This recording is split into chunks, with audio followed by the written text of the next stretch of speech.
اللهم بارك لنا في رجب وشعبان وبلغنا رمضان وحصل مقاصدنا.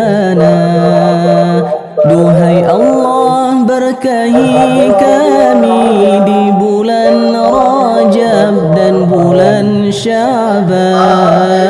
Sampaikanlah ke bulan Ramadan, kabulkanlah hajat kami. Sallallahu wasallam ala nabi sayyidina Muhammad wa alihi wa sahbihi ajma'ina. Allahumma barik lana fi Rajab wa Sya'ban wa ballighna Ramadana wa hassil maqasidana.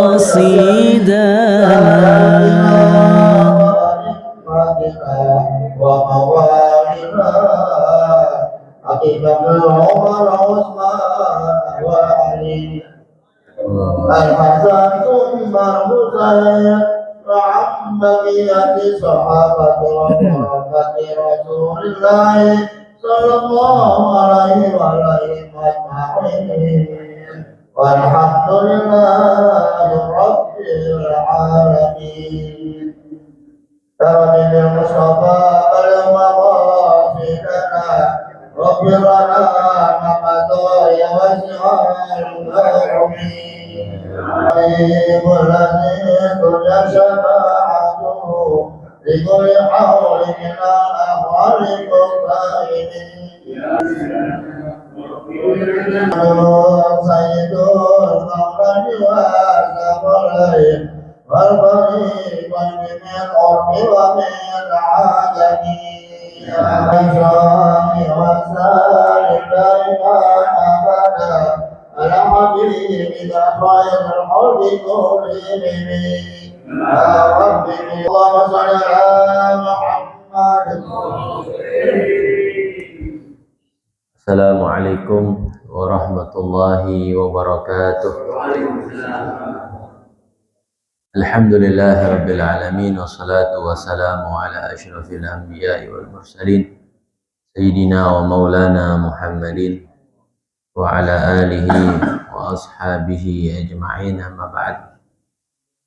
Alhamdulillah, puja-puji syukur kita panjatkan kehadirat Allah Subhanahu wa ta'ala atas limpahan rahmat, nikmat, karunia yang masya Allah Subhanahu wa ta'ala berikan kepada kita, nikmat iman wal Islam, nikmat sehat wal afiyah, nikmat panjang umur, sehingga dengan nikmat tersebut Allah masih izinkan kita untuk duduk mengaji di Masjid Jami' Nurul Hidayah. Mudah-mudahan langkah kaki kita, niat soleh kita ke tempat ini mendapatkan ridha, rahmat, ampunan dari Allah Subhanahu wa ta'ala. Amin ya rabbal alamin. Tak lupa juga salawat dan salam kita sampaikan kepada kekasih kita Nabi besar Muhammad sallallahu alaihi wasallam beserta para keluarganya, para sahabatnya, para pengikutnya, kita yang istiqamah insyaallah mudah-mudahan sampai akhir hayat kita. Tak lupa juga yang Al-Fajr hormati segenap para asatidzah, para hujaj, para orang tua, para tokoh-tokoh masyarakat, di antaranya Ustaz Amin Setiawan, orang tua kita Bapak Haji Syuhada, Bapak Haji Effendi Ali, Haji Ibrahim, Haji Haris, Haji Badingo, Haji Rohili, Haji Abdul Aziz, Haji Warsono, Bapak Udin, Bapak Maman, seluruhnya jamaah Masjid Jami' Nurul Hidayah yang mohon maaf nggak disebutin namanya satu persatu, insyaallah tak mengurangi rasa hormat, ta'zim, cinta, mahabbah saya kepada antum sekalian. Marilah sebelum kita mulai kajian, kita buka dengan Ummul Quran suratul Fatihah. Kita niatkan hadiahkan buat orang tua kita, guru-guru kita, sanak famili kita, kerabat kita, jamaah kita yang telah pulang ke rahmatullah. Semoga Allah Subhanahu wa taala maafkan segala kesalahannya, Allah taala terima amal ibadahnya, Allah taala jadikan kuburnya raudhah min riyadhil jannah. Kita yang masih hidup senantiasa diberikan panjang umur dalam sehat wal afiah, dilindungi dari segala kemaksiatan, kejahatan, diberikan anak kita, jadikan anak kita anak yang saleh dan salihah. Al-Fatihah ala hadhihi niyyah wa ala kunniyatin salihah wa ila hadratin Nabi Muhammad sallallahu alaihi wasallam wa ala niyyati anna Allah ta'ala yashfi maradana ajilan ghaira ajil wa yahfazana min afatid darain wa syayatin wal jinnati wa nasi ajma'in. Summa ila arwahil anbiya wal mursalin wal awliya wa syuhada was salihin wal a'immatil mujtahidin wal ulama'il 'amilin. ثم إلى أرواح سيدنا مهاجر إلى الله أحمد بن عيسى وسيدنا وصلى العظيم بوجهه المقدم محمد بن علي بعلوي وجميع سادتنا لأبي علوي ثم شيخ عبد القادر الجيلاني لأبي حسن الشاذلي وأصولهم وفروعهم وثم إلى أرواح خصوصا شيخنا وربي أرواحنا الإمام عبد الله بن عمر الشاتري والأبي حسن والأبي المهدي والأبي سالم وعبد الله بن عمر الشاذلي والأبي عبد الرحمن محمد الشيخ الأعظم ثم إلى روح هدي أنصار الله ونصر كامل ثم إلى روح هدي مرتد وثم إلى روح خصوصا أهل جماعة مسجد جامع نور الهداية ووالدينا وأمهاتنا وأجدادنا وجداتنا وأعمامنا وعماتنا وأخوالنا وخالاتنا وجميع المسلمين والمسلمات والمؤمنين والمؤمنات إن الله تعالى يعلي درجاتهم في الجنة. وإلى حضرة النبي الفاتحة. أعوذ بالله من الشيطان الرجيم. بسم الله الرحمن الرحيم. الحمد لله رب العالمين الرحمن الرحيم يوم الدين إياك نعبد وإياك نستعين اهدنا الصراط المستقيم صراط الذين أنعمت عليهم غضب عليهم ولا الضالين اللهم صل وسلم على سيدنا محمد الفاتح الخاتم لما سبق الناصر الحق بالحق والهادي إلى صراطك المستقيم وعلى آله وصحبه حق قدره ومقداره العظيم.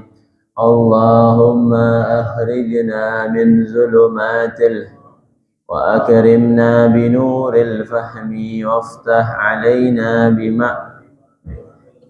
وحسن أخلاقنا بالحلم وسهل لنا أبواب فضلك سر علينا من خزائن رحمتك يا أرحم الراحمين. بسم الله الرحمن الرحيم. قال الشيخ المصنف رحمه الله تعالى وعلى من نفع به وببركة علومه وبكم في الدارين آمين. قال سبحانك لا علم لنا إلا ما علمتنا إنك أنت العليم الحكيم. رب اشرح لي صدري ويسر لي أمري واحلل عقدة من لساني يفقهوا قولي. Ma'asyiral hadirin rahimakumullah, meneruskan kajian kitab kita masih kemarin tentang hal-hal yang membatalkan salat. Masih tentang pembahasan hal-hal yang membatalkan salat. Jadi sangat penting. Kenapa? Khawatir kita melakukan sesuatu yang membatalkan salat kita nggak sadar. Apalagi ini bulan Rajab kemarin malam peristiwa Isra wal Mi'raj. Tidak ada satu perintah yang Allah Ta'ala perintahkan secara langsung kecuali salat. Diundang Nabi Muhammad untuk bertemu Allah dan Allah perintahkan langsung. Ini kata ulama menunjukkan pentingnya salat. Kalau seseorang diberikan tugas langsung berhadapan, maka tugas tersebut amat penting sehingga tidak diwakilkan oleh Jibril. Maka sudah seharusnya kita perhatian akan yang namanya sholat. Bukan hanya udah sholat Ustaz, tapi gimana dalam hal-hal sholat tersebut? Apakah sudah masuk dalam standar syariat Islam, hal yang dibenarkan oleh Islam? Kalau sudah, alhamdulillah. Makanya kita usahakan setiap malam kita ngaji. Di mana tempat kita hadir ngaji. Lagi Haji Ajis nih, sama Haji Bahdir, Haji Wasono, 3 serangkai deh. Kemana aja sampai.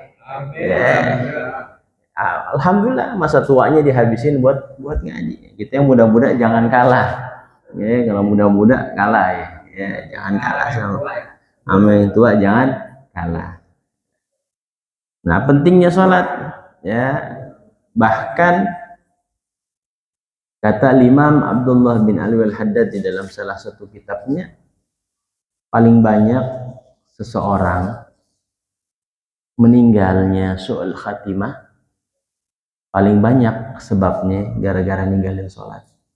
Paling banyak sebabnya orang bisa meninggal su'ul khatimah.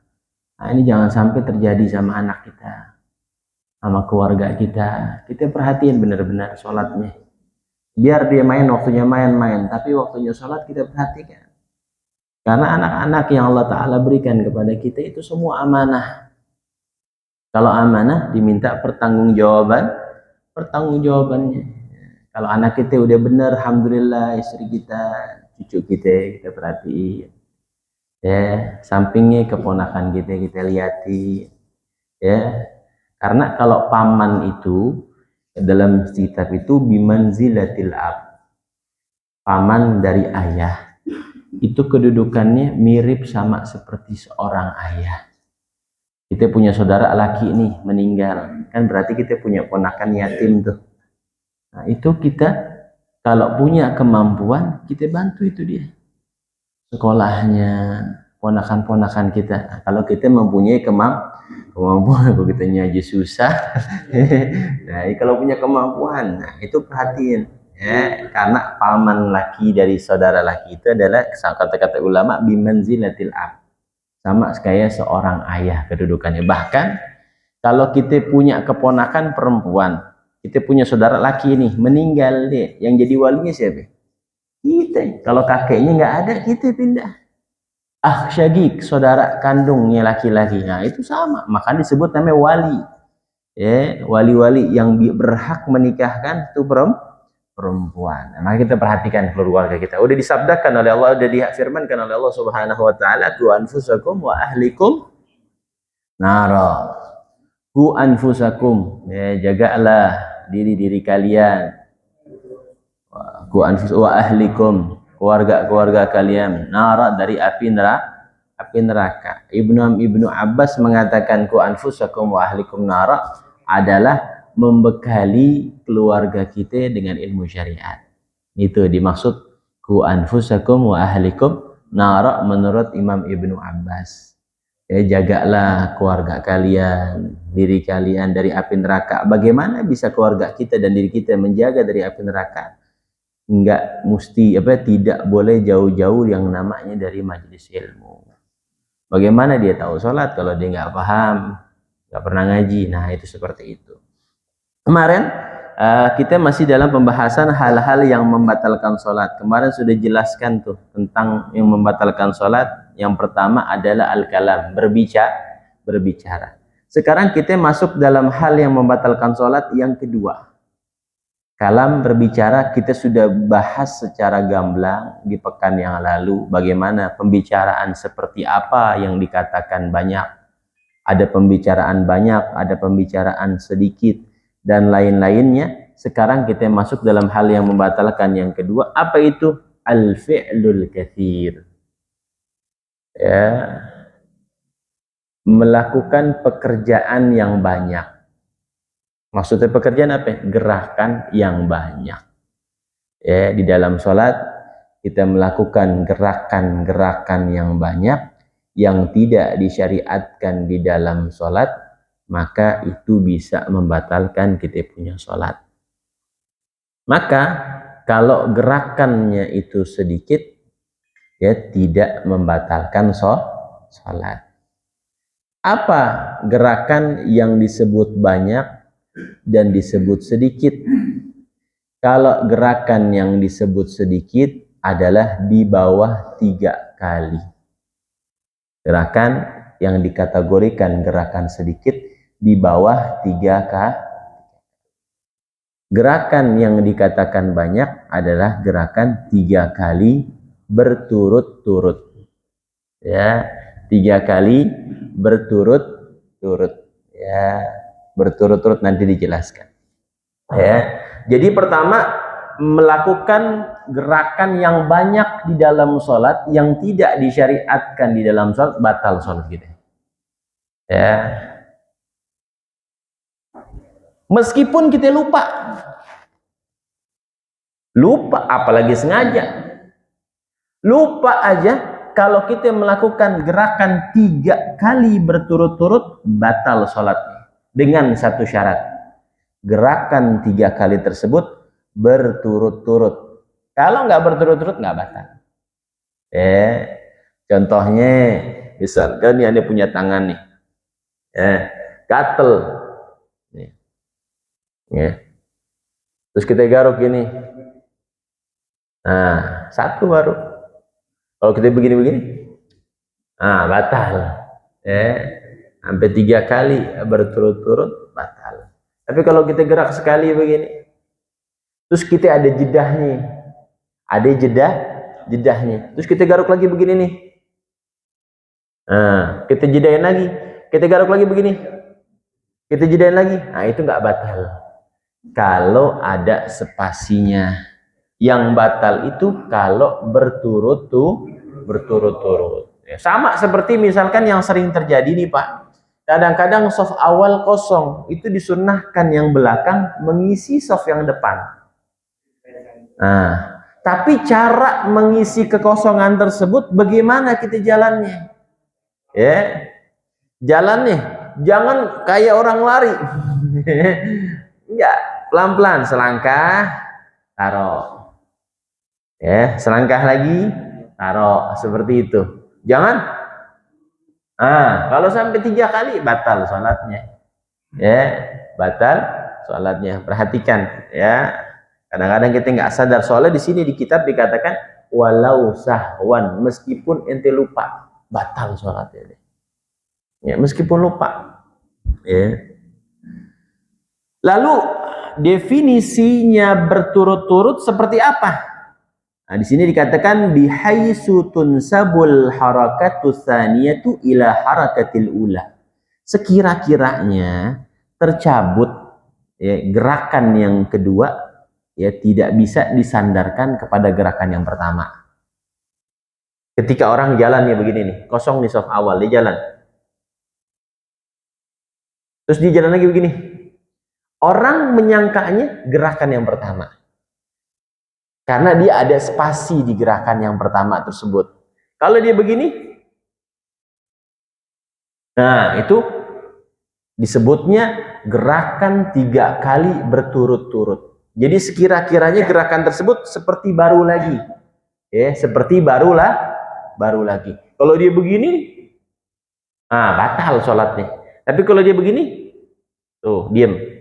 Gak lama gerak lagi. Itu dianggap gerakan yang setelahnya adalah gerakan pertama. Kenapa? Seperti tercabut gerakan yang kedua, tidak bisa dinisbahkan kepada gerakan yang pertama gitu. Sekira-kiranya kayak ada jeda gitu.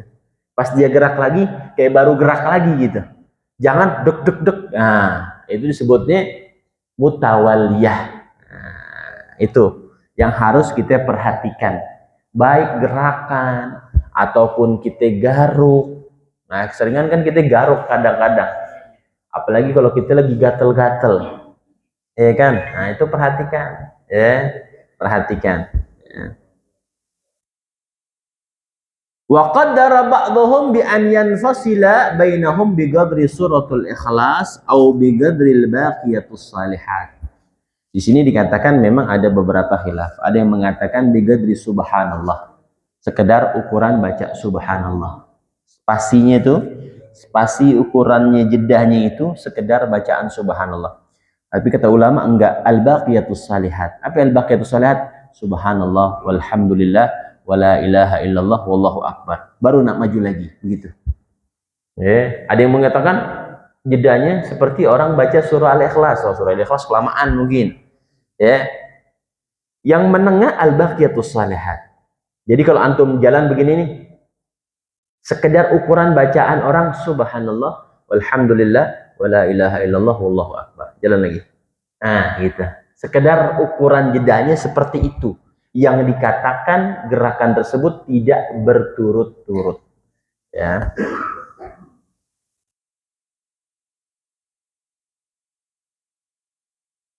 Lalu al-harakatul wahidatu awil harakatani la tubtilu salata wa in ta'ammadaha illa fi thalathi halatin fatubtilu salah. Di sini dikatakan gerakan sekali atau gerakan dua kali, sekali atau dua kali tidak membatalkan sholat meskipun dia sengaja geraknya. Contoh sengaja gimana? Pas dia lagi sholat, di pinggirnya di situ lewat ada kelabang, dia minggir begini nih, sengaja kan dia geraknya, nggak apa-apa kalau masih sekali atau dua kali.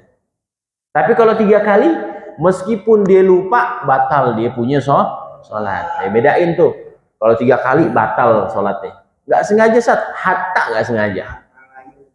Tapi kalau sekali dan 2 kali, nggak membatalkan sholat meskipun dia sengaja melakukannya. Kecuali di dalam 3 keadaan orang yang gerak sekali dan 2 kali batal sholatnya. Kecuali dalam 3 keadaan saja. Sekali geraknya batal, 2 kali batal dalam 3 hal. Pertama, idza kanat biqasdil la'ib. Kalau dia bergeraknya tujuannya main-main, bercanda, main-main, gerakannya gini. Ini anak-anak kecil nih. Ini anak kecil mesti perhatiin nih, anak kecil nih di belakang Kalau sholat nyantum begini nih. Nah, kan gerakan tuh sekali kan tuh. Gimana? Kalau niatnya bercanda batal sholatnya. Hatta sekali batal sholatnya. Kalau niatnya bercanda, alhamdulillah nih aki-aki mah nggak ada yang begitu. Udah habis masaknya.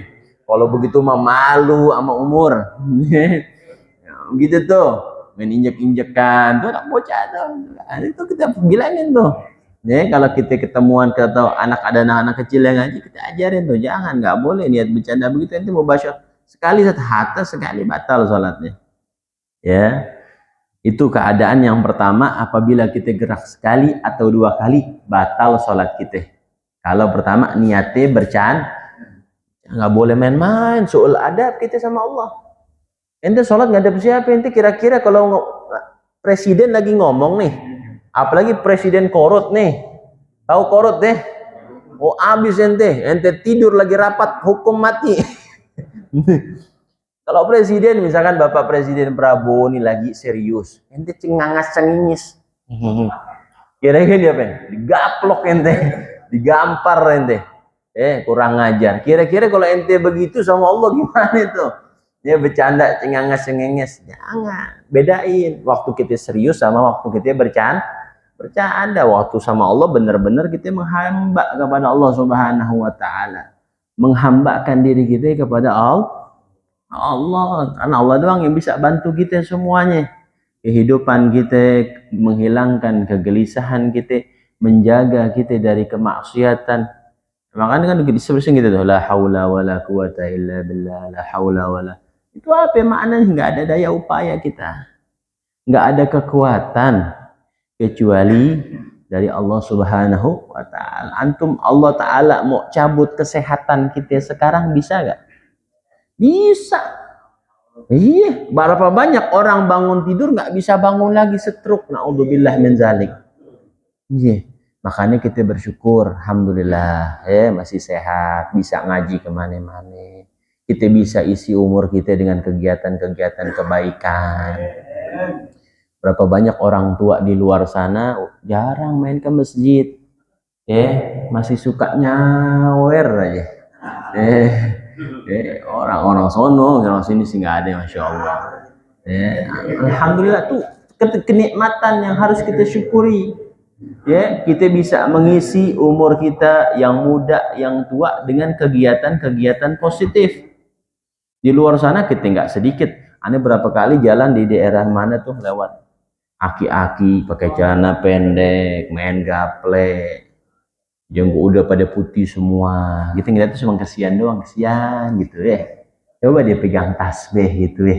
Main gaple di pinggiran aki-aki. Adik kali 70 tahun umurnya.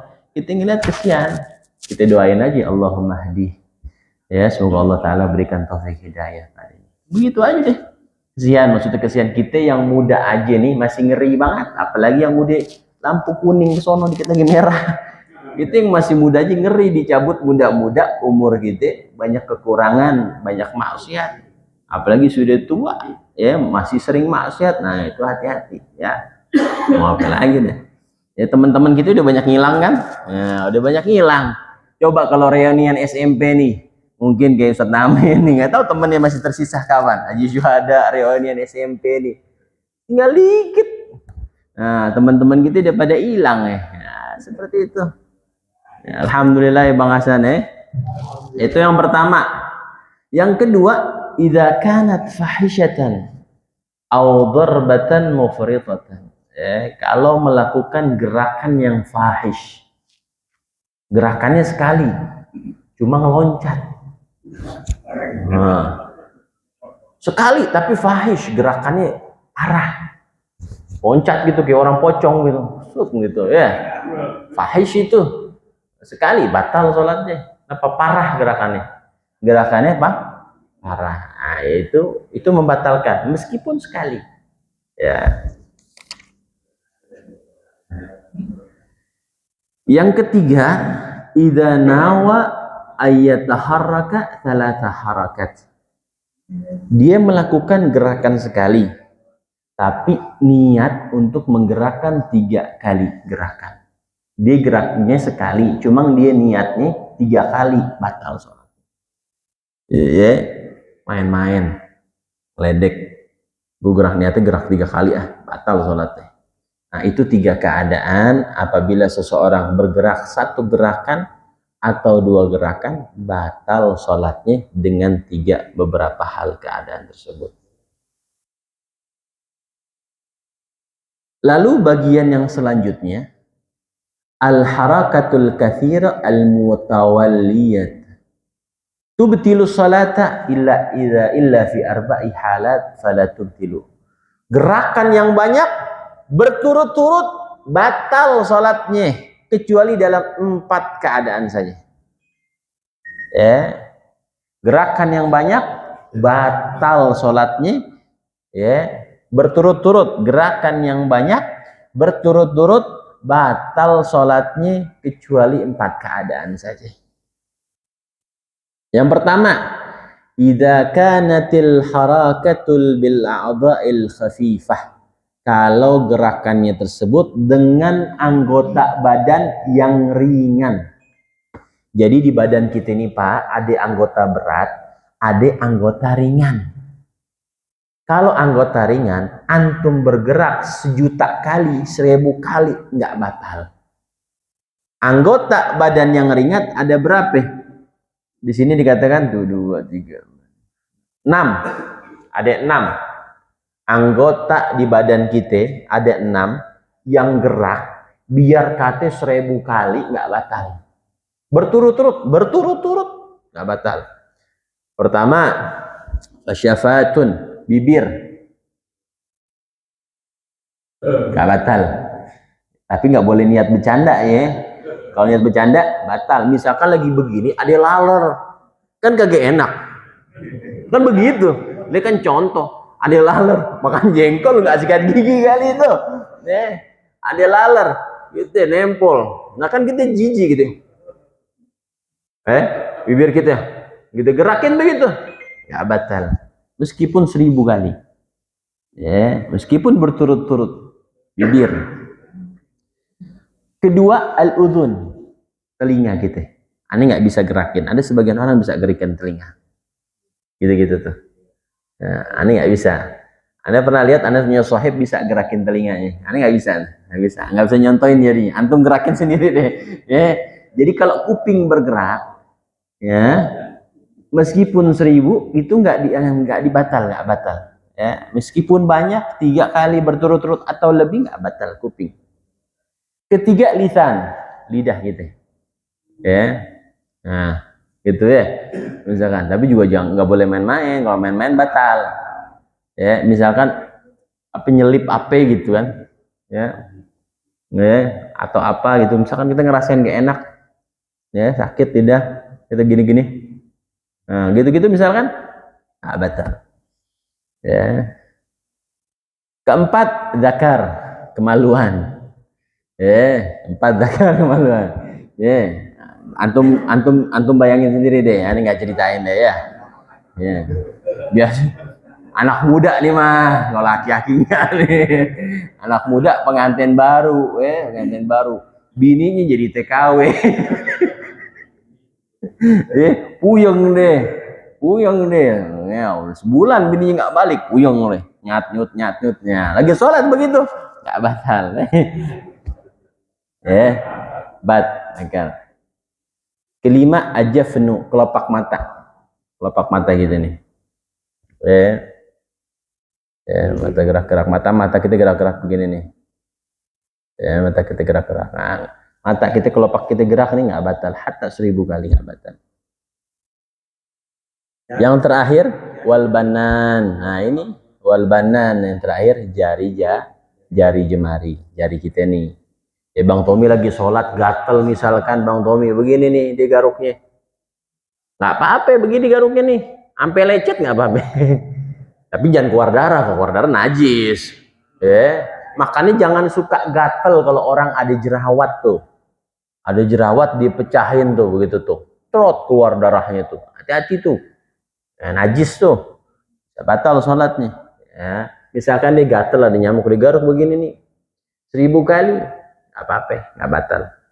Banan, jari jemari. Nah, ini disebut namanya gerakan ringan. Gerakan ringan. Jadi kalau bapak-bapak gatel, pakai ilmu garuknya. Pakai ilmu. Ini gunanya orang ngaji. Makanya dikatakan di dalam hadis, fagihun wahidun asyaddu ala syaitan min alfi abidin.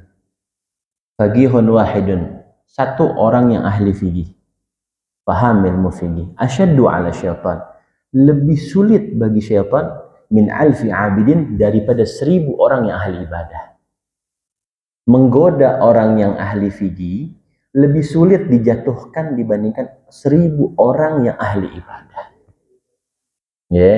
Kalau kata setan nih ibaratnya begini, oh dia rajin sholatnya, tapi nggak ngaji, kata setan. Biarin aja, ntar juga nyungsep sendiri. Begitu kata setan.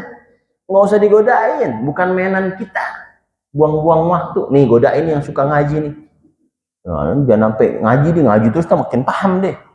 Makanya kalau ngaji itu ujiannya berat, Pak. Apalagi hujan. Tapi alhamdulillah kalau di Nurul Hidayah nih, biar kata air minum pada datang.